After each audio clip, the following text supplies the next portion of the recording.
कौन ब्रह्मा का पिता है, कौन विष्णु की मां, शंकर का दादा कौन है, हमको दे बता। ये जानने के लिए कृपया सुनिए जगत गुरु तत्वदर्शी संत रामपाल जी महाराज के अमृत वचन सर्व पवित्र धर्मों के पवित्र शास्त्रों के आधार पर।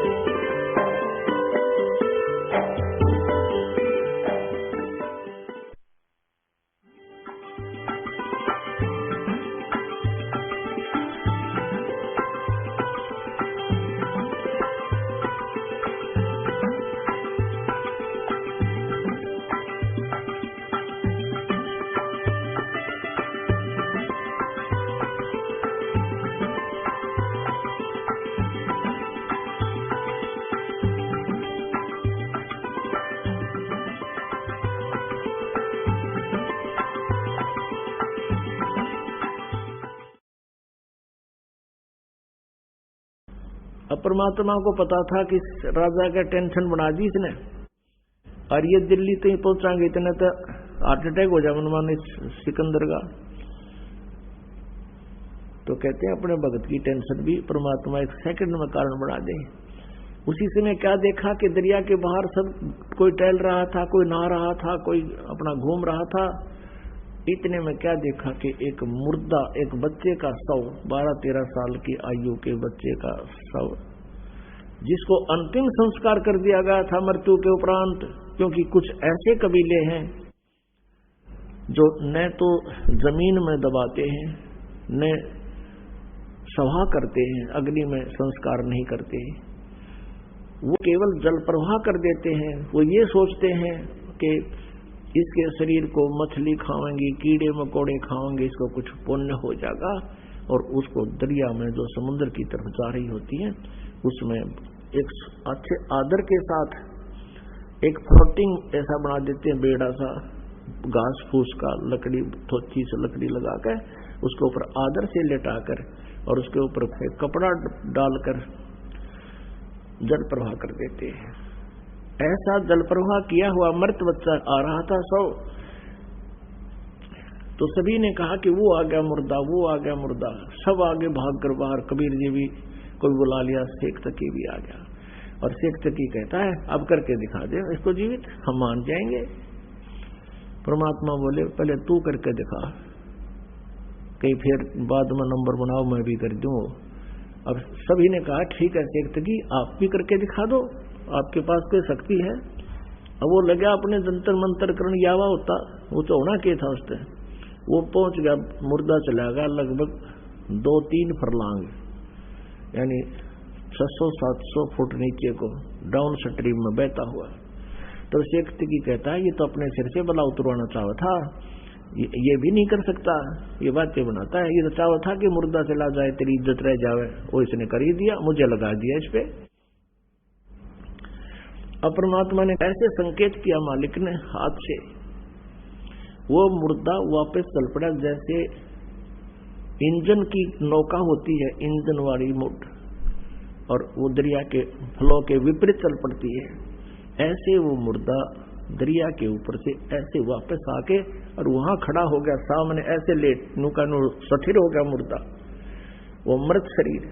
नीचे से लहरें बह रही हैं दरिया की और वो सब ऐसे है। तब परमात्मा ने कहा जीवात्मा जहां भी है तो कबीर आदेश से इसमें प्रवेश हो और बाहर आ जा। इतना कहना ही था प्रभु का कि सारे शरीर में कंपन होने लगी और वो बच्चा एकदम खड़ा होकर और तैरता हुआ बाहर आया और परमात्मा के चरणों में दंडवत प्रणाम किया। बोलो बंदी छोड़ कबीर साहेब की जय।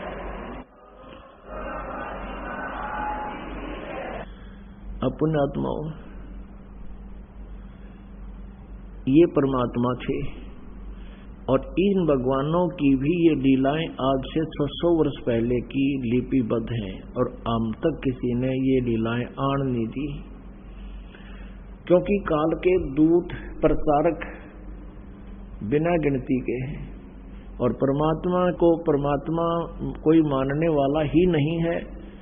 भले ही कबीर पंथी कबीर जी को मानते हैं, लेकिन वो कबीर जी को सतगुरु कहते हैं और वो कहते हैं भगवान तो निराकार है, सतपुरुष तो निराकार है, कबीर जी तो केवल सतगुरु है। बंदी छोड़ कहा करते हैं कि काल ने ऐसा जुल्म कर रखा है कि भगवान की महिमा को नाश कर दिया। अपने आत्माओं, ये लीला परमात्मा की, श्री कृष्ण जी की एक लीला को और कई हजार वर्ष हो गए आज तक उसको सुनाते और सुनतों को, और परमात्मा की सैकड़ों सुना दूं आपने, और जो आज तक प्रमाण है उनके। अब शेख तकी के तो फिर आग लगी मानना कहा था। जो 10-12 वर्ष का लड़का था वो जीवित किया परमेश्वर ने। उपस्थित सभी व्यक्तियों ने कहा कि हे कबीर जी आपने कमाल कर दिया, कमाल कर दिया। उस लड़के का नाम कमाल रख दिया और लड़के को अपने पुत्र के रूप में रख लिया। अपने पुत्र के रूप में रखा, उसको ज्ञान ध्यान भक्ति बताई। उसके बाद परमात्मा दिल्ली पहुंचे। अब दिल्ली में जाकर शेख तकी ने तो मुस्तार दिया, सब मुसलमानों को इकट्ठा किया कि राजा काफिर बन गया है, ये हो गया है, और भाइयों देख लो तुम्हें फिर बात बिगड़ेगी। तो मुसलमान कहने लगे पीर जी फिर क्या इलाज हो। कहा कि तुम सब मेरे साथ चलो, एक काफिर आया हुआ है और वो उसने राजा पर कोई जादू जंत्र कर रखा है, वो तो उसके सिवा किसी की मानता ही कुछ नहीं है। आप मेरे साथ चलो और उसकी परीक्षा लेंगे। उसको उबलते हुए तेल के, सरसों के तेल के कढ़ाई में हम डालकर देखांगे। वो मर गया तो ठीक से, और नहीं मरा तो मान लेंगे ये भगवान है, अल्लाह है। सबने कहा ठीक है शेख तकी। तो लेकर हजारों मुसलमानों को और पहुंच गया जिंदाबाद मुर्दाबाद करता हुआ सिकंदर लोधी के राज दरबार के सामने। अब राजा ने पता करा कि केस और हो रहा, पता लगा कि शेख तकी हजारों मुसलमानों को, जनता जनों को लेकर आया हुआ है। राजा ने 5-10 को मुखिया को अंदर बुलाया, कारण पूछा तो उन कारण बता दिया गया। अब सिकंदर लोधी बड़े दुखी हुए कि महात्मा को लात इसलिए था कि ये कुछ विचार सुनेंगे इनका और हमारा ये आपस का द्वेष कम होगा, पर इसने तो जुल्म कर दिया शेख तकी ने। तो कबीर जी को वहीं अपने ही रेजिडेंस में अलग से कमरे में रखा हुआ था, वहां आदर से रह रहे थे। वहां गए तो कबीर जी ने पूछा क्या कारण है राजन, बड़े मायूस हो। सारी कहानी बताई। सिकंदर लोधी को शेख तकी ने बताया था कि हम इसकी परीक्षा लेंगे और हम ऐसे ऐसे उबलते हुए सरसों के तेल के कढ़ाई में डालकर इसको देखेंगे, जो जीवित रहेगा तो हम भगवान मान लेंगे। अब कबीर जी ने कहा कि एक काम करो, इसको कह दो अपना कर ले काम जो करना चाहता है। और सिकंदर लोधी आज्ञा लेकर शेख तकी से कह दिया कि कर लो तुमने जो करना है। अब सिकंदर लोधी को विश्वास था कि ये कुछ नहीं बिगाड़ पाएंगे। उधर से आछे मोटे मोटे लकड़ चूल्हा बड़ा बनाकर उसके ऊपर बड़ा कढ़ाया रखकर सरसों का तेल भर दिया और उसमें लकड़ जला दिए। उनको लकड़ जलाने वालों से कह दिया इसने कति इतना उबाड़ दो न जल उठे और इसमें प्रवेश होते ही चरण देश ही खत्म हो जा। ऐसा ही कर दिया, उबड़े न पूरी तरह जैसे चाहे उबड़ा करे। अब शेख तकी ने कहा कि लाओ उसको पकड़कर डालो इसमें। परमेश्वर उठकर आगे खड़े हो गए कढ़ाई के पास और कहा आप इतना कष्ट ना कीजिए शेख तकी जी, मैं अपने आप प्रवेश कर जाता हूं। परमात्मा एकदम उसमें प्रवेश करके और बैठ गया आराम से। गर्दन बाहर दिख रही है, परमात्मा बैठे नो देखें आराम से। शेख तकी नो कहे कुछ भी ना होया। शेख तकी क्या कहता है कि इसने इस गर्म तेल को जंतर मंतर करके ठंडा कर दिया। अब सिकंदर लोधी ने सोचा अभी गुरुजी कबीर जी का कुछ नहीं हुआ तो हो सकता है ये ठंडा कर रखा जंतर मंतर करके देख लूं। तो कहने लगा सिकंदर लोधी के मैं चेक करता हूं। परमात्मा बोले राजा इसमें हाथ मत दिए कि देश नकम्मे कहते तू इसमें हाथ दे दे, तेरी उंगली नहीं पाऊंगी, इतना गर्म है वो। सिकंदर लोधी फिर भी नहीं माना कि कबीर जी बैठे, मेरी उंगलियां के बिजली पड़ेगी। नो करते करते उसने 2 उंगली अंदर डाल दी। जितनी उंगली तेल में गई थी, डूबी थी, उतनी कट के अलग होगी, इतनी पीड़ा होगी, सिकंदर लोधी बेहोश हो गए। तब परमेश्वर उस कड़ाई तो बाहर आए, यूं मार दिया राजा इब्न कम्या ने। अब क्या किया, वैद्य रहते थे साथ में डॉक्टर, सिकंदर लोधी के पानी के छींटे छाटे मारे, होश में तो एकदम आ गया, फिर पीड़ा इतनी थी फिर बेहोश हो गया। अब परमात्मा ने वो उंगली पकड़ कर पूरी कर दी, वो उंगली कटी हुई भी ना रही और पीड़ा फिर रहने कहा थी। फिर सिकंदर लोधी उठ गया। अब पुण्यात्माओं, इस दृश्य को देखने के लिए वहां कई हजार दर्शक खड़े थे, मुसलमान और हिंदू। अब शेख तक की तमन्ना नहीं, पर उन हजारों की श्रद्धा परमात्मा के प्रति अटूट बन गई और सबने कहा, प्रभु आपने कमाल कर दिया, तो परमात्मा आए हो, हमें दीक्षा दे दो, हम आपकी शरण ग्रहण करना चाहते हैं। कई हजारों ने परमात्मा की दीक्षा ली। अब शेख तकी के फिर आग लागी, क्योंकि राज तजना सहज है, सहज दरिया का ने, ये मान बढ़ाई ईर्षा दुर्लभ तजना। ये 2 दिन के बाद फिर मुसलमान इकट्ठे किए, फिर सिकंदर लोधी से कहा कि हम एक परीक्षा और लेंगे, इनको झेरे कुएं में डालेंगे और ऊपर से मिट्टी मिट्टी डाल कर बंद करेंगे, फिर देखेंगे, फिर हम मान लेंगे ये अल्लाह है जो बाहर आ गया था। ये भी प्रार्थना परमात्मा ने स्वीकार कर ली। राजा से कहा, राजा इन्हें करने दो, इन्होंने तो मुझे मारना ही है, और कोई बात नहीं, मर जाऊंगा, आप चिंता ना करो, मुझे करने दो जो ये करना चाहते। और सिकंदर कहता था, जी मेरी तो पार नहीं बसा रही, ये तो दुष्ट इंसान है, कुछ भी करवा सकता है, मेरे राज को भी उलट पुलट कर सकता है। तो पुण्यात्माओं, परमेश्वर जी को पकड़कर एक बहुत गहरे कुएं में डाल दिया जिसमें जल नहीं था, और वो इतना गहरा होता था, पहले 200 से 150 फुट पर जाकर के जल निकलता था, और उसमें डाल दिया। ऊपर तो कंकर, झाड़, गोजड़े, कांटेदार झाड़ियां, और ऊपर तो मिट्टी, गोबर, छोटी ईंट कती ठोक दिया फुल। और शेख तकी ने तो बस फिर पगड़ी घुमाई, कहा अब बन गई बात। हाथ पैर मुंह धोकर शेख तकी पहुंचा, फिर वहां सिकंदर लोधी के दरबार में कहने लगे, सिकंदर लोधी, हे राजन, अब कहाँ है वो तेरा अल्लाह? अब शेख तकी उधर लेकर गया था, थोड़ी देर पास कबीर जी आकर अपने कमरे में लौट गए, विराजमान थे। सिकंदर लोधी ने उनको जलपान कराया। अब ये पूछा को नहीं कैसे आगे, क्यों आगे, ये मालिक की लीला थी, उसको बुद्धियान नहीं दी। शेख तकी इसकी बात सुनकर कि उसको हम दाबे गड्ढे में, कुएं में डाल दिया है, कहाँ है वो तेरा भगवान? सिकंदर लोधी कहने लगा, किसके विषय में बात कर रहे हो शेख तकी? कि वो तेरे गुरु के बारे में, कबीर के बारे में। उसको हमने झेरे कुएं में डालकर ऊपर से सैकड़ों टन मिट्टी डाल दी है, झाड़ बोझड़े डाल दिए, अब निकल के दिखाए। सिकंदर लोधी कहने लगा, वो बैठे कमरे में, आज दिखाऊंगा। अब शेख तकी गया, देख कर नो कर लिया।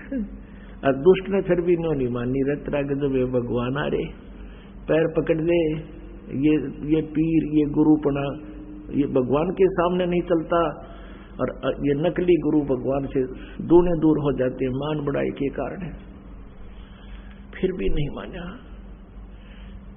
अब शेख तकी तो इतना जालिम था, उसने फिर एक शर्त और रख दी।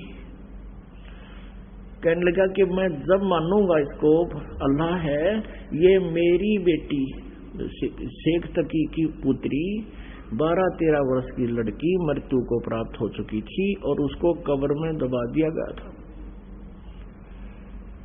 अब कहने लगा इसको मैं अल्लाह मानूंगा जब मेरी बेटी को जीवित कर दे। शेख तकी ने एक तीर में 2 शिकार करने चाहिए थे। चाहे थे कि जय नहीं जीवित हुई मेरी बेटी तो इसकी हार हो जाएगी, और जीवित होगी तो मेरी बेटी मेरे पास हो जाएगी। इस राजनीति के माध्यम से उसने फिर ये कंडीशन रख दी। परमात्मा ने कहा कि भाई कह दे सिकंदर लोधी शेख तकी को पर तीसरे दिन इस लड़की को जीवित कर दूंगा। इससे पहले आसपास के अक्षेत्र में सब जगह डंडोरा पीट दो, मुनादी करवा दो, ऐसे नहीं बात बनेगी। कल फिर नाट जाएगा यो, हजारों लाखों आदमी हो, कई हजार की संख्या में, और उनको भी विश्वास हो भगवान का। अब सिकंदर लोधी ने भेज दिया आसपास सब सर्वेंट नौकर, गांव गांव में जाकर डंडोरा पीट दिया कि ऐसे ऐसे एक महात्मा आए हैं, शेख तकी की लड़की कब्र में दबा रखी है, उसको जीवित करके दिखाएंगे। इस खबर को सुनकर कई हजार, 20, 30, 50 हजार की संख्या में वह इंसान इकट्ठे हो गए, आदमी औरत सब आ गई, कब्र फुड़वा दी। अब परमात्मा ने कहा कि शेख तकी तू अब अपने जंतर मंतर करके देख ले, कदे बाद में नंबर बनावे, कर ले तू जीवित अपनी बेटी को। सभी उपस्थित जनों ने कहा कि प्रभु इसके पास अगर कोई सिद्धि शक्ति होती तो अपनी बेटी को कौन मरने देता है, कौन कब्र में दबा के जाता है, आप ही करो, इसके बस का नहीं है।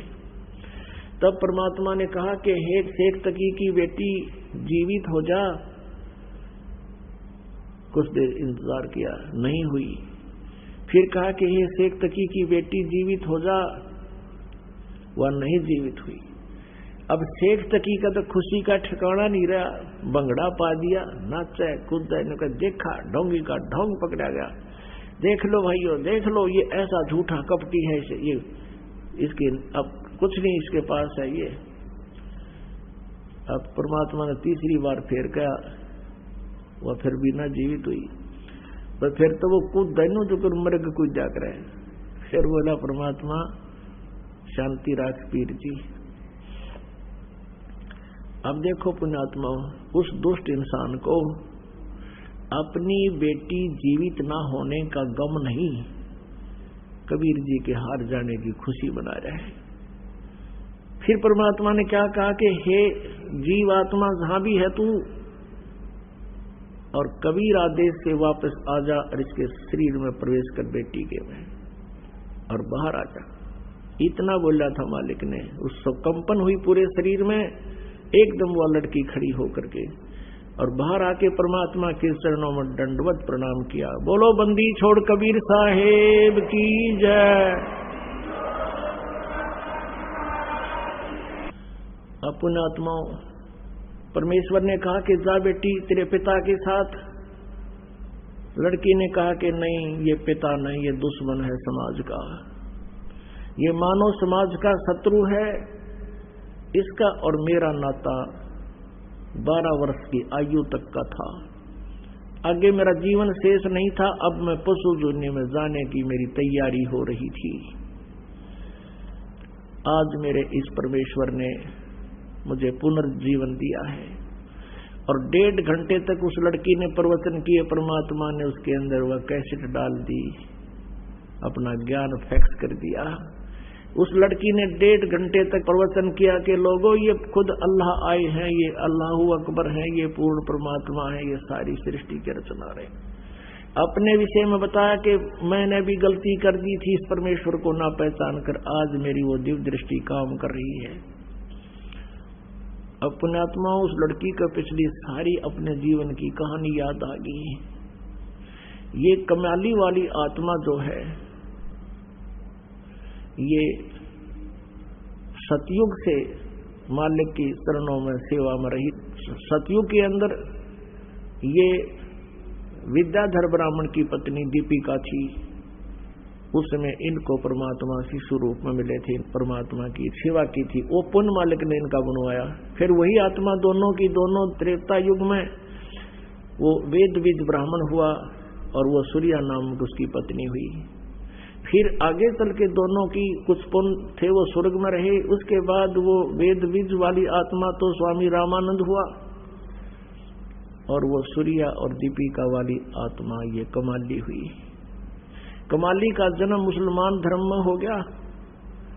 अब मुसलमान धर्म में ये ज्ञान प्रवेश करना को बालकों का खेल नहीं। वो तो इतने आरूढ़ हो चुके हैं, वो उस ज्ञान और इस निराकार भगवान इस काल के अतिरिक्त किसी को नहीं मानते। अब परमात्मा वहां पहुंचे, 10-12 वर्ष की लड़की थी, तब उनसे मिले, उनको जो ज्ञान समझाया बेटी को, क्योंकि परमात्मा का विधान है जो जन मेरी शरण है ताका हूं मैं दास, और गेल गेल लग गया फिर जब लग धरती आकाश। अब उसी आधार से परमात्मा उस कमाली को मिले थे। कमाली बता रही है मुझे परमात्मा मिले थे जब मैं 12 वर्ष की आयु में थी। मेरा नाम राबिया था और मैंने परमात्मा की ज्ञान से प्रभावित होकर के पिछले संस्कार भी कुछ काम करते हैं, मैंने नाम भी ले लिया, 4 वर्ष मैंने भक्ति भी की, शादी कराने से भी मना कर दिया था। अब क्या कहानी थी पुण्यात्माओं। ये राबिया 12 वर्ष की थी, परमात्मा मिले, इनको सारा ज्ञान समझाया, पिछले संस्कार से थे जो कि इसे धर्म में भी इसने परमात्मा को स्वीकार किया। 4 वर्ष तक पूरा संघर्ष किया आप समाज के साथ, अपने माता पिता के साथ, और सत साधना करती रही और विवाह करने से मना कर दिया, मैं आजीवन ब्रह्मचारी रहूंगी। लेकिन माता पिता रूढ़िवादी गणे थे, रोटी खानी छोड़ दी, खाना छोड़ दिया। बेटी हम कहाँ मुंह दिखाएंगे, बेटी को घर पर कैसे रखेंगे। तो माता पिता के इस दुख को देखकर उसने स्वीकृति दे दी कि मैं शादी करवा लेती हूँ, लेकिन मन में ये सोच लिया कि मैं अपने पति से फैसला करूंगी। विवाह होता है तो मुसलमान धर्म में एक ऐसी प्रक्रिया होती है, उसमें निकाह कबूल करना होता है। सामने दोनों बच्चों को बिठाकर पूछा जाता है, बेटी क्या तू इसे विवाह करना कबूल करती है? वो स्वीकृति दे देती है तो विवाह होता है, नहीं तो नहीं होता है। तो वहां उसने स्वीकृति दे दी, ब्याह हो गया। एक बहुत बड़े नेक आत्मा, बड़े अफसर साहब के उसका जो है ना विवाह हुआ, नाता जुड़ा। अब उस अपने पति को जाकर के उस लड़की ने कह दिया, जी मैं आपसे 2 बात करना चाहती हूँ। उसने कहा बोलो। उसने सारी कहानी बता दी कि मैं शादी नहीं करवाऊंगी, मैं संतान उत्पत्ति नहीं करूंगी, मैं शादी नहीं करवाना चाहती थी। मेरे माता पिता जी समाज को बहुत देख रहे थे, लोक लाज में ज्यादा दुखी हो गए थे।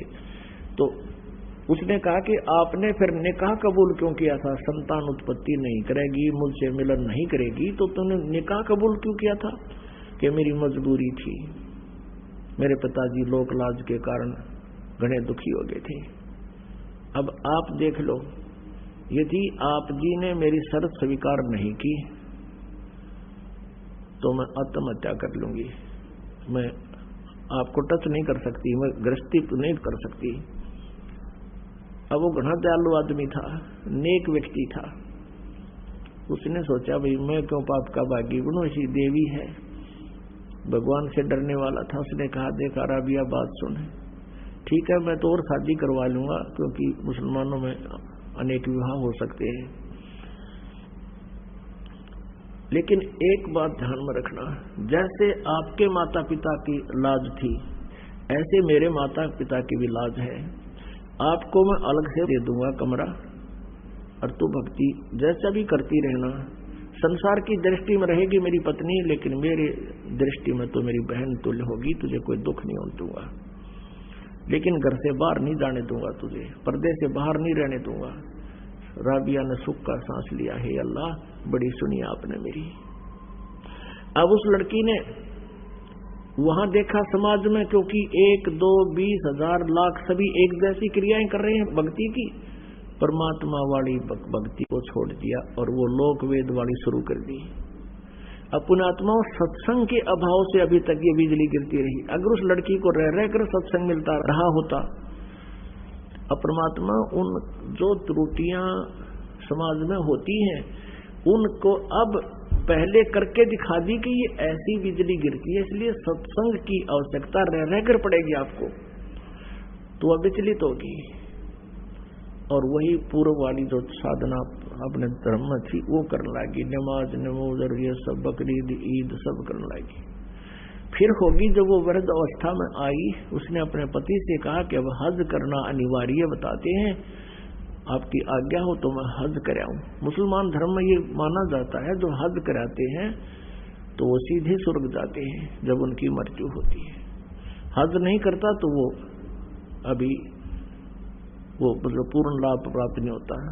उसके पति ने कहा कि आप जा सकती हो। उसने देख लिया बेचारी कभी बाहर गली में मैंने किसी से बात करती भी नहीं देखी।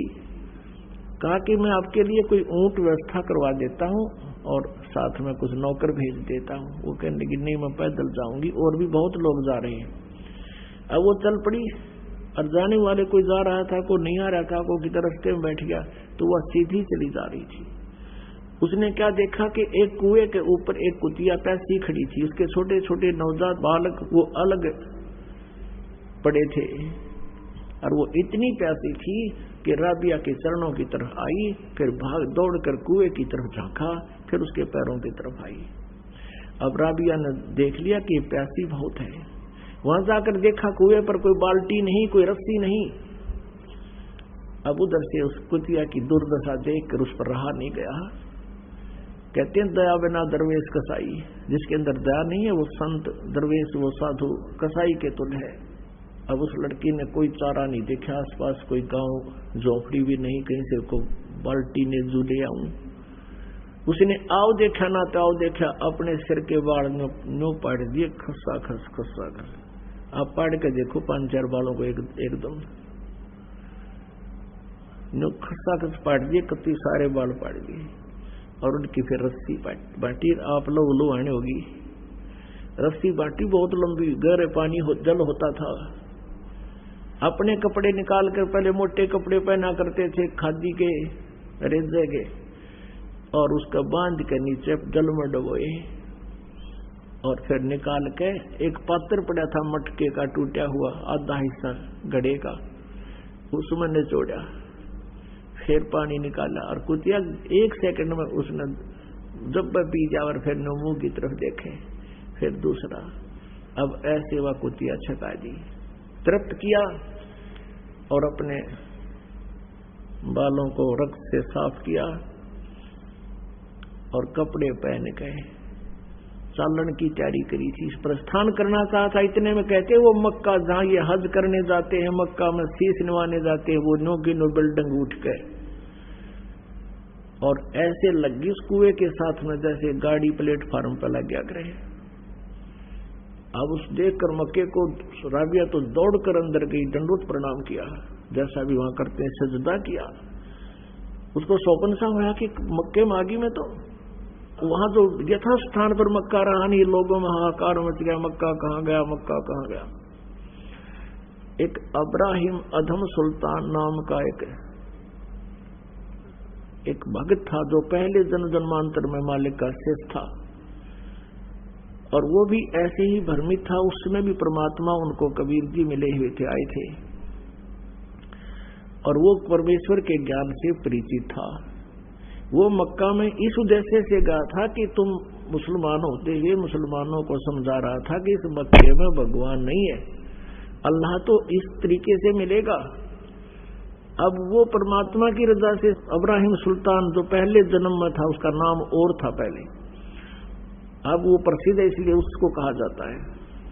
वहां लोग पूछ रहे थे मक्का कहाँ गया, मक्का कहाँ गया, और अब्राहिम सुल्तान अधम को पता था, परमात्मा ने कहा था। उस नालायक लड़की ने बेटा नाम तोड़ दिया और वह साधना करने लगी जो पुरानी थी, कर्म बिगाड़ दिए।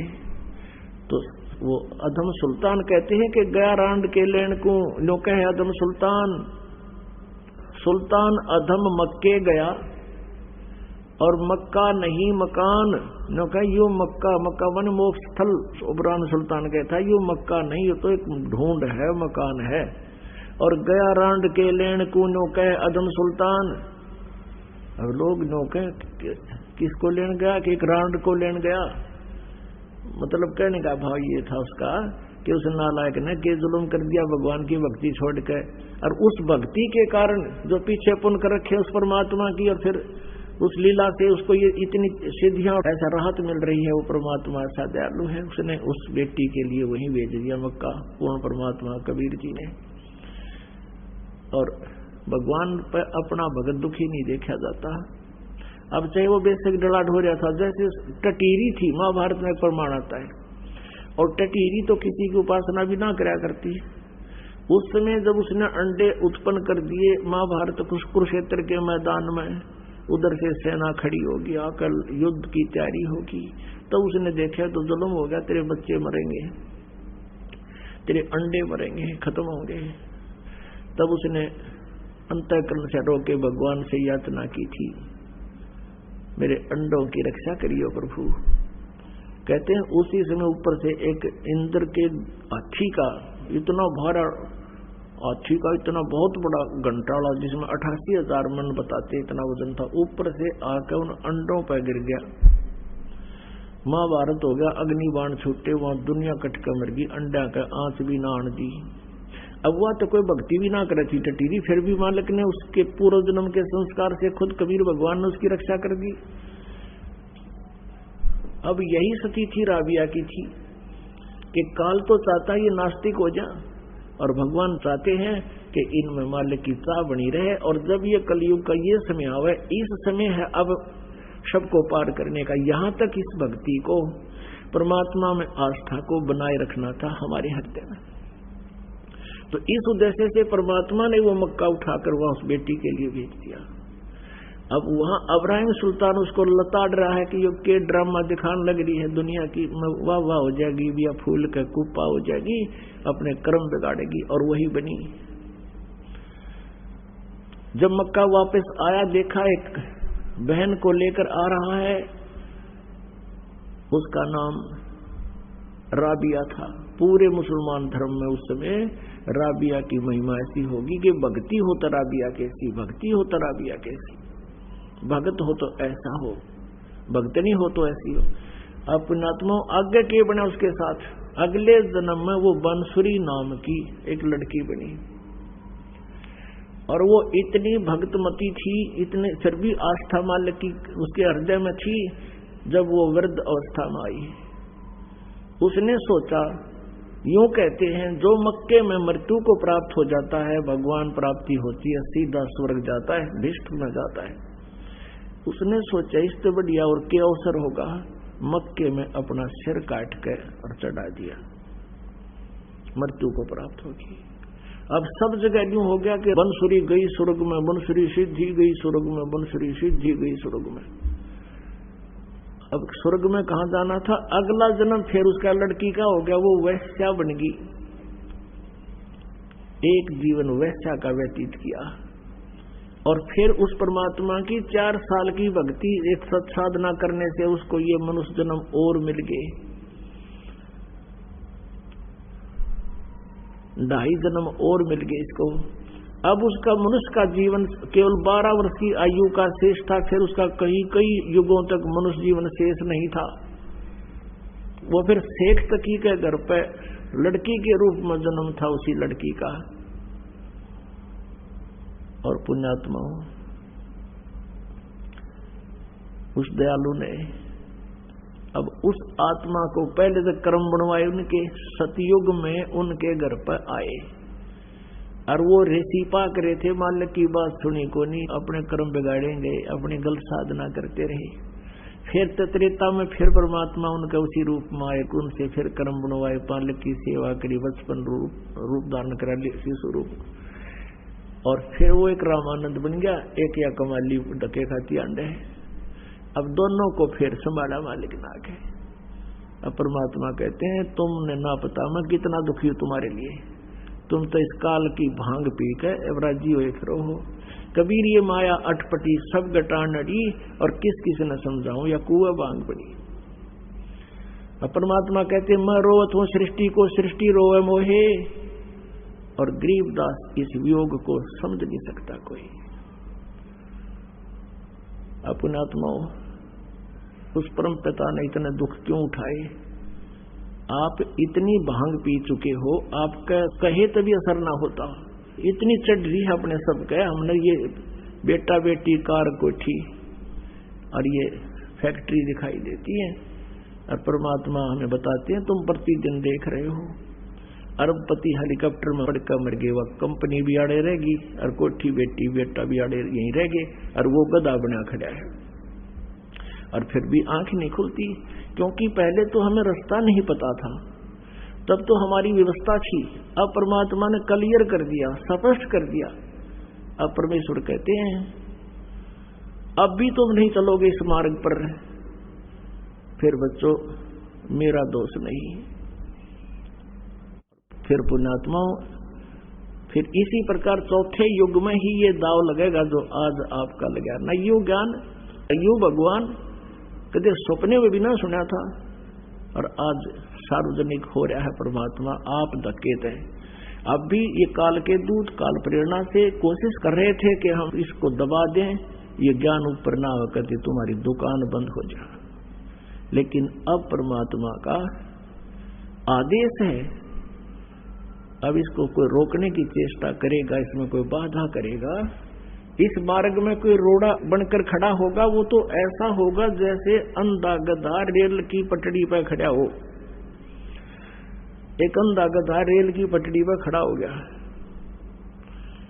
उधर से ट्रेन का आना हो गया, और वह दूर से गुड़गुड़ गुड़गुड़ की आवाज उसने आहट सुनी। उसने सोचा तुझे कोई डिस्टर्ब करना चाहता है। अंधे की अंतःकरण का बहुत अच्छा अनुभव होता है। उसने देख लिया कि इधर से गड़बड़ी दिखे, उसने उधर दोनों पैर कर लिए पछले, और नो सोच ली कान देखने निकट दोनों लात मारूंगा इसके, कहाँ आ गई मुझे डिस्टर्ब करने के लिए। अब जो ही वो ट्रेन निकट आई, उस अंधे गधे ने दोनों दलती मारी और वो उठा के पटक दिया, 3 टुकड़े कर दिए। तो जो अंधा गधा था कौन? हिरण्यकशिपु था। अंधा गधा कौन था? कंस था। अंधा गधा कौन था? रावण था। और भी अब जो इस मार्ग में बाधा कर रहे हैं वो भी अंधे ही गधे हैं। अब ये तो परमात्मा की पटड़ी पर इस माल्य के मार्ग में कोई आकर बकवाद करेगा तो दाता उसको बख्शमा करेगा नहीं। अब ये पूरे विश्व में जाएगा।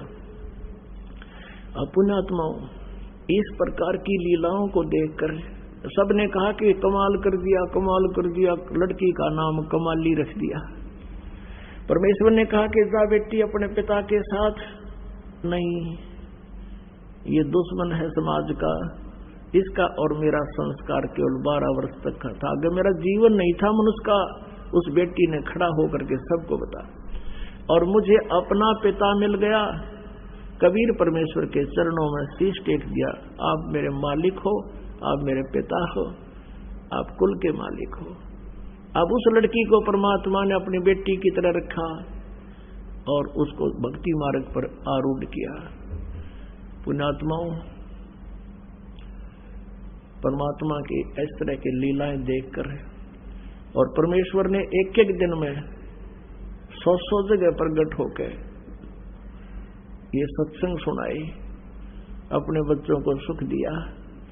आज तो ये टेलीविजन चल पड़े, ये तो एक दिन में से 1 करोड़ जगह बोल ले एक आदमी। और उस समय तो कोई ऐसा मीडिया भी नहीं था, ना कोई लाउड स्पीकर थे, ना कोई ऐसा जो ना ब्रॉडकास्ट का ऐसा विकसित साधन थे। उस समय परमात्मा के 64 लाख से हुए थे कबीर परमेश्वर के, वो कोई ज्ञान से नहीं हुए थे, वो दयालु। कहते हैं उत्तम पुरुष तु अन्य परमात्मा इति उदारत, यह लोग चरम आविश्य विवर्ती अवैश्वर है। गीता जी अध्याय नंबर 15 के श्लोक नंबर 17 में, और यजुर्वेद अध्याय नंबर 5 के श्लोक नंबर 1 में 2 बार प्रमाण दिया है। अग्ने तनुरसी विष्णुवेत्वा सोमस्य तनुरसी। अग्नि माने परमेश्वर, तनु माने सह शरीर, असी माने है परमात्मा। सह शरीर है, परमात्मा का शरीर है, वो साकार है। फिर 2 इसलिए बोला है कि वो परमात्मा एक रूप में तो वहां रहता है, अपने मेन मतलब सतलोक के अंदर एक सिंहासन पर विराजमान रहता है। अपना ही अन्य रूप धारण करके वो शिशु रूप धारण करता है और वहां भी रहता है। और तीसरा ये ऐसे आता है परमात्मा, कहीं भी प्रकट हो जाता है, हो जाते हैं और अपना कुछ राहत दे करके और फिर अपने सतलोक चले जाते हैं। तो उसमें लिखा है कि वो विष्णुवेत्वा सोमस्य तनुरसी, तो माने उस परमेश्वर का सबके पालन पोषण धारण पोषण करने के लिए, उस परमात्मा का धारण पोषण करने का वो कौन सा तरीका है? आप जी को सत भक्ति मंत्र देकर और अपना आशीर्वाद से अपनी से आपको सुखी करके, आपके पापों का नाश करके अपनी तरफ से फर्स्टली आप परमात्मा कुछ पुण्य अपने तरफ से आपको फीड कर देता है। और फिर आपसे कहा जाता है कि तू अपने पैरों पे खड़ा हो, ये भक्ति कर, इस तरह की क्रियाएं कर, तू सुखी होगा। तो 64 लाख शिष्य हो गए थे भगवान के, और उनके इतने सुख हो गए थे, सारे दुखी थे। किसी का कोई कष्ट था, किसी का कोई कष्ट था, कोई किसी हाहाकार माच रहे थे, किसी का भूत कूदे थे, किसी का कुछ हो रहा था। अब वो सबको एक बार रिचार्ज कर गए परमात्मा।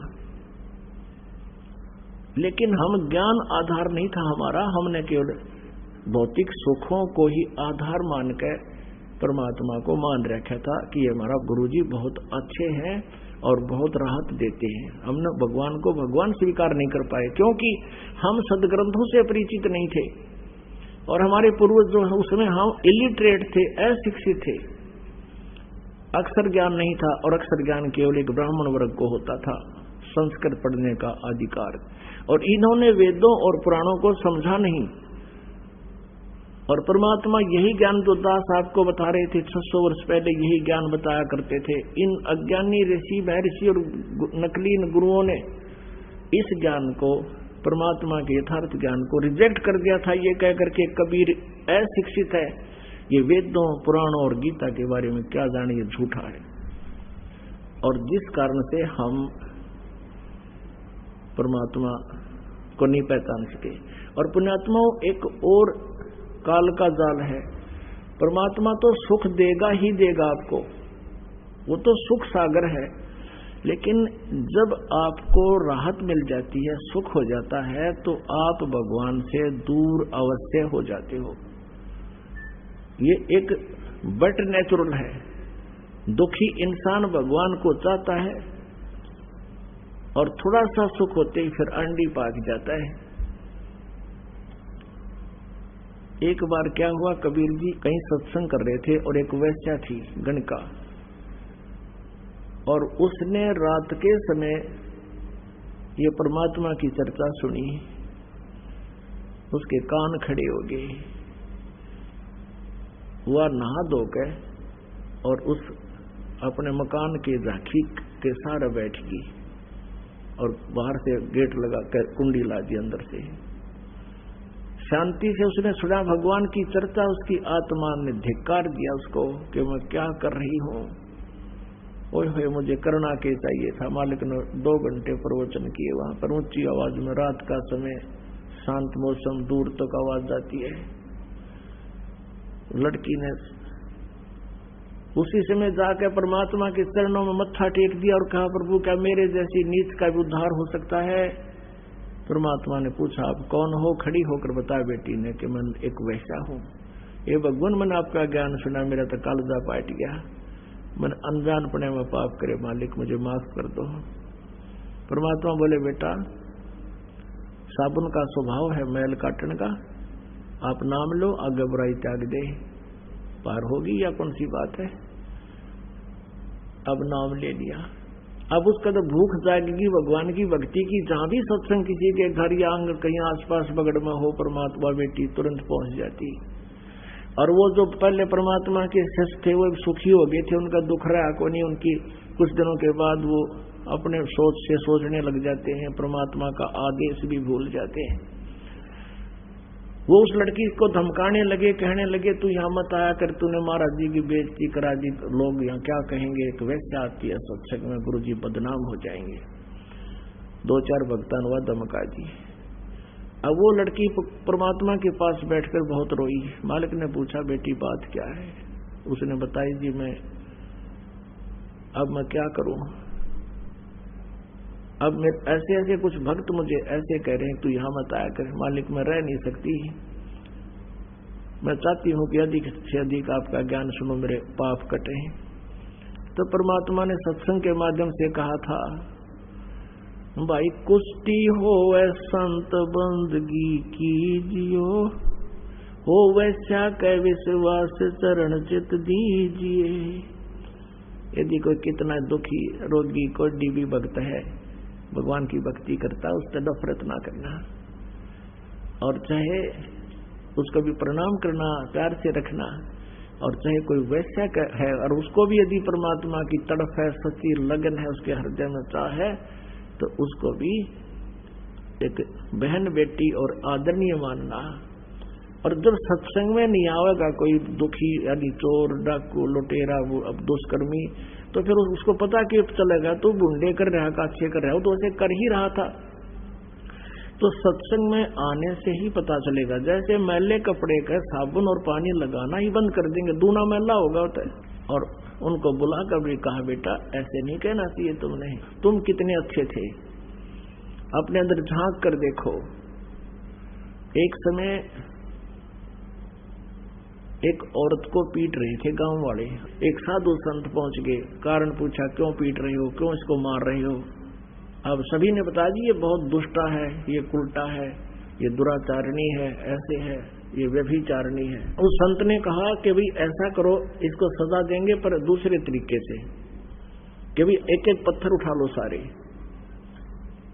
और इसका पत्थर मैं कहूं वो पत्थर मारना, सभी मारना, पर एक ध्यान से सुनना कि पत्थर वही मारे जिसके मन में कभी किसी बहन बेटी को देखकर दोष ना आया हो,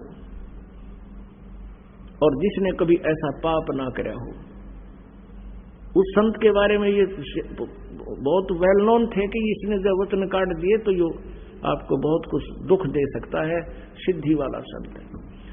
अब सभी के हाथ से पत्थर गिर गए, वहीं पर कोई मारन की हिम्मत ना पड़ी।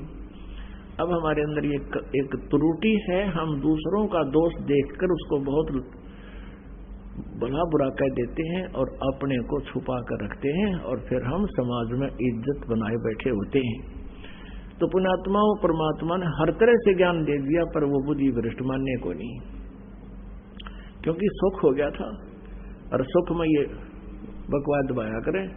फिर परमात्मा क्या करते, कहने लगे बेटी मैं तेरे घर पर आया करूंगा। अब परमात्मा उस लड़की के पास जाने लगे, आंगन में बैठ जाते, गली के कवाड़ खुले छोड़ के, और उस बेटी को ज्ञान सुनाया करते थे। अब और ज्यादा सुरसुर होगी पूरे संगत में। वह गुरु जी तब बुढ़ापे में बिगड़ गए, इन तकती नाश कर दिया, अपनी अपनी अकल प्रयोग करने लगे, और जो गुरु जी के बारे में ऐसा कह दिया वो तो फिर गुरु जी का गुरु हो गया। अब परमात्मा ने सोचा भाई लाइन की फड़क काट दूं, और ये भी पिछोड़ देख लूं कितने सही है भगत से, ये सुख मेरे से प्राप्त करने से इनका लाभ हुआ, इसलिए मेरे पीछे पीछे फिर रहे हैं। क्या इन्होंने मुझे समझा भी है कि नहीं, कितनों ने समझा है।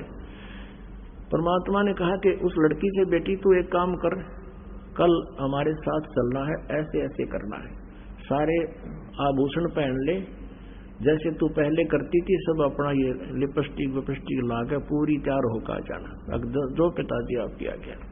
उधर सिर अपने शिष्य रविदास जी से कबीर जी ने कहा कि एक हाथी किराए पर ले ले, एक दिन का, और ले लिया किराए पर हाथी। गंगा जल भर लिया परमात्मा कबीर जी ने बोतल में, पारदर्शक बोतल में। हाथी आंकड़िया, हाथी का पीलवान तो बन गए रविदास जी, और बीच में बैठा ली वो लड़की, वो वैसा सुप्रसिद्ध सारे काशी जानता था उसको, और कबीर जी बैठ के पिछली साइड में, और उस लड़की के कंधे पर हाथ धर लिया परमात्मा ने न्यू, और एक हाथ में वो गंगा जल शराब की तरह पीवा है, और न्यू कर बैठे बैठे उसने कह दिया परमात्मा ने रविदास जी को कि साथी ने उस मेन बाजार में काट दे, और मेन बाजार में निकाल दिया। अब जो भी देखेगा यू के सरेआम ड्रामा हो रहा है, जो कहो तो कबीर है भाई, कबीर वो दानक दुल्हा, और उन कबीर जी परमात्मा के शिष्य बहुत थे वहां पर, उनको लाओ बुला बुला कर, आ जाओ, हम तो पहले कहा करते वहां ऐसे जाते हैं वैसे जाती हैं, आज देख लो शराब के नशे में इसने ये बिना पता तू कहाँ क्या वैश्यावर्ती कर रहा है, ये तुम्हारा गुरु। अब वो बुद्धि भ्रष्ट शिष्य जौन सा भी देखे, नो के मन तो कदे कदे जाया करता, कोई नो के मन तो कोई जन तो नाम छोड़ रखा था, एक आधा नो का मैं तो फलाना ले गया था, एक दिन गया था, मेरा को ना गुरु घर। अब कहने का भाव ये है परमात्मा कि इस लीला को देखकर वो 64 लाख के 64 लाख विमुख हो गए। कुछ तो लोग लाज के मारे संपर्क तोड़ गए परमात्मा से। एक अर्जुन सरजुन नाम के 2 भगत थे, वो कहीं बाहर गए हुए थे, वो वापस आई तो सारे भक्तों ने कहा भाई गुरु जी का तो दिमाग चल गया, गुरु जी ने तो जुल्म कर दिया, सरेआम वैश्या वर्ती कर रहे थे, दारू पीने लग गए थे और एक वैश्या को लेकर हाथी पर घूम रहे थे। उनका ना जच्ची यह बात है, अब भाई तुम गुरु जी के बारे में तुम ये शब्द कह रहे हो, तुम्हारी जुबान कट जाएगी। अरे ऐसे महापुरुष के बारे में तुम क्या बोल रहे हो, तुम्हारी कहाँ बुद्धि चलेगी, कौन से पाताल में तुम कहाँ घूम रहे हो, क्या बकवाद कर रहे हो, शराब तुमने पी रखी है क्या? उन्होंने बहुत कहा, लेकिन वह उनके शिष्य दूसरे थे, उन्होंने बोले तो आप न बेड़ा पट जाएगा, शाम न चले जाना, वहां पर उस वैश्या के घर मिलेंगे आपको। अब उस व्यक्ति की भावना देखकर परमात्मा वहीं पहुंच गया। उन दोनों को भी पिछोड़ना था मालिक ने, उनकी भी पिछोड़ करनी थी, जांच करनी थी ये कितने हैं। तो जाकर देखा अर्जुन सरदुन ने गली में से निकले, सामने का गेट खुला गली वाला, सामने परमात्मा बैठे चारपाई पर, वो लड़की बैठी नीचे जमीन पर और सतगुरु के पैर दबा रही। अर्जुन सरदुन एक बात आगे निकल गए, फिर देखा गुरुजी बैठे, भाई तो बात बिगड़ गई। दोनों ने सोचा चल गुरुजी को कुछ प्रार्थना करते हैं, आकर के अंदर कहने लगे गुरुजी आपने यहां नहीं बैठना चाहिए था, ये तो एक बदनाम औरत का द्वार है। परमात्मा कहने लगे अर्जुन सरदुन तुम मेरे शिष्य नहीं रहे बेटा, आज तुम मेरे गुरु होगे जब गुरु जी को राय दे रहे हो, और जब भाग जाओ दुष्टो, तुम्हारी बुद्धि भ्रष्ट होगी। परमात्मा ने कहा कि ऊंच नीच में हम रहें, ये तो मेरे लिए तो हार्ड चाम की दे, अर्जुन सरदुन समझियो तुम करियो शब्द सने। और कहा कि तुम जाओ, भाग जाओ यहां से। अब उनकी तो वो कुछ अच्छी संस्कारी हंस थे, वहीं बैठ गए पेट पकड़ के, हमने गलती कर दी भगवान, हे परमात्मा हमारी तो बुद्धि चल गई। अरे निकम्यो, जब मेरे से इतना लाभ तुमको मिल रहा था, जब तो मैं भगवान था, अब मैं दुष्ट हो गया, इतनी अकल भी काम नहीं कर रही, तुम्हारे मुर्दे तक जीत दे करे, तुम्हारे हर तरह से लाभ मिला। तो अर्जुन सरदुन बैठ के न बोले भगवान हम पापियों का उद्धार भी हो सकता है। परमात्मा बोले अब इस शरीर से नहीं हो सकता, क्योंकि तुम कितनी बात बना लो, अब तुम्हारे अंदर वो लगाव मेरे प्रति बन नहीं सकता, क्योंकि आपके हृदय में ये जमा हो चुकी है। गुरु जी आप गलत बैठे, और किसी के दस से भी कोई ना इस अतिथि में तो जच वही हंस है जो अपने गुरु के प्रति एक इतनी भी आस्था बिगड़े नहीं मन में, चाहे कोई सारा समाज कह ले। आज इस दास के साथ वही लीला हुई, प्रोथा कांड। परमात्मा की लीला है, इतनी बदनामी कर दी, और बात जीरो भी कोई ना, गुंडा गर्दी करते थे, आश्रम में न्यू करते थे, और न्यू होता था, जुल्म होता था, समाचार पत्रों में प्रकाशित करवा दिया। यह लीला परमात्मा की थी आप जी को परखने के लिए। लेकिन आप इतने पुण्यात्मा थे, और पहले की इन दुर्घटनाओं से कि कहां मार खाते हैं फाउल पॉइंट आपका याद भी थे। इस कारण से आज आप सफल हुए और उसका ये परिणाम देख रहे हैं। पहले से कई गुना परमात्मा की प्यारी आत्माएं उमड़ कर आई हैं। आपके हृदय में ये समाया भी नहीं कि ये बकवास क्या कर रहे हैं, क्योंकि आप आंखों देख रहे थे, और इसका ये परिणाम हुआ। तो पुण्यात्मा वहां सिकंदर लोधी आया हुआ था, दिल्ली का बादशाह वहां पहुंचा हुआ था काशी में, और परमात्मा भी ये छेड़ा जब छेड़ा करते, जब वो भी आ रहा हो इनका सब तो बड़ा राजा। अब सिकंदर लोधी को पास पहुंचा, शेख तकी भी गेल जा रहा था साथ में, और शेख तकी के पास हिंदू मुसलमान सारे इकट्ठे होकर गए, राजा क्या रहा, बड़े अब बादशाह रहे हैं, उनको शिकायत किया भगवान हमारा तो जीना आराम हो गया, बहन बेटियों का घर से बाहर निकलना मुश्किल हो गया, सरेआम वैश्यावर्ती हो रही है।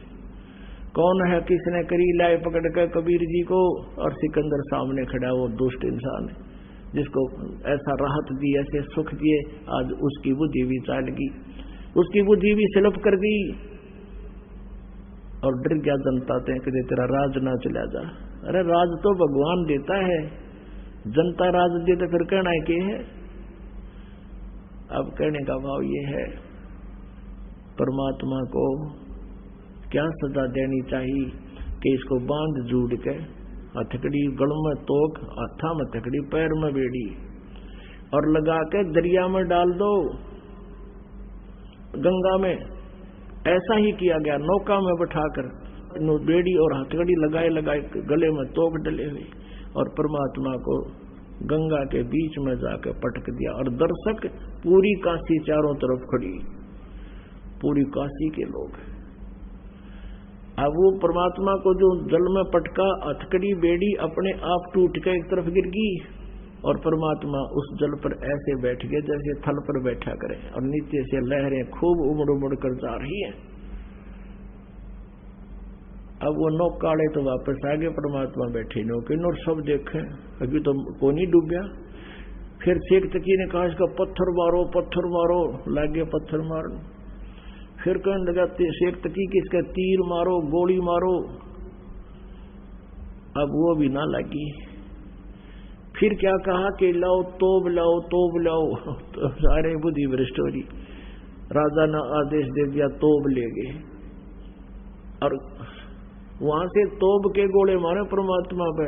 वो कोई तो उड़े फैसे, हाँ, या फिर दूर जाकर पड़ा मनमान 2 किलोमीटर दूर कितना जोड़ तालाब में परमात्मा ने इसी जगह ना पड़न दिया कि तोड़ का नाश करते हैं। कहते हैं 4 पैर तक है, होए होए, यानी 12 घंटे तक वो दुष्ट आत्मा परमात्मा पर तोब के गोले, गोली, पत्थर, लट, कितना जो आत्मा जब मारे थे, और दाता का कुछ ना बिगड़ा। गरीबदास जी कहते हैं, गरीबदास उस पुरी में सबकी बुद्धि का नाश है, और फिर भी उनके सभी की बुद्धि का नाश हो रहा है, नो पहचान नहीं सके रहा भगवान बैठा, और इसका कोई असर नहीं हो रहा। पैर पकड़ लो और माफी मांग लो। फिर परमात्मा ने सोचा कि ये शेख तकी इन भोली आत्माओं का कि न्यू रिहर्सल कराए जाएगा। एकदम नीचे बैठ गए जल में, डूबते दिख गए, सब ने खुशी बनाई, डूब गए डूब गए डूब गए। फिर गिरती रेग इसके ऊपर। शेख तकी ने भेजे रविदास जी के पास कि पूछो वो कहाँ है, भगवान कहा करता कबीर को भगवान है, कबीर भगवान है, कबीर पूछो कहाँ है वो। वहां गए तो कबीर जी वहां एक तारा लेकर अपने शब्द करने गए। उन्होंने देख कर उल्टे भाग लिया, जी वो बैठा वो बैठा वो बैठा। फिर पकड़ जाए परमात्मा को। एक खूनी हाथी होता था, उसको शराब पिला देते थे, और वो फिर आदमी को बुरी तरह मारता था, तोड़ता था, फाड़ता था, और फिर उसको बुरा हाल कर देता था, खाता था। जो ऐसे कोई किसी अपराधी को सजा दिलाते थे, और दर्शक चारों तरफ खड़े हो जाते थे। सिकंदर लोधी विराजमान है ऊंचे मंच पर, एक परमात्मा को बांध कर डाल दिया मैदान में, और एक पीलवान से जो पहले ट्रेंड था उस हाथी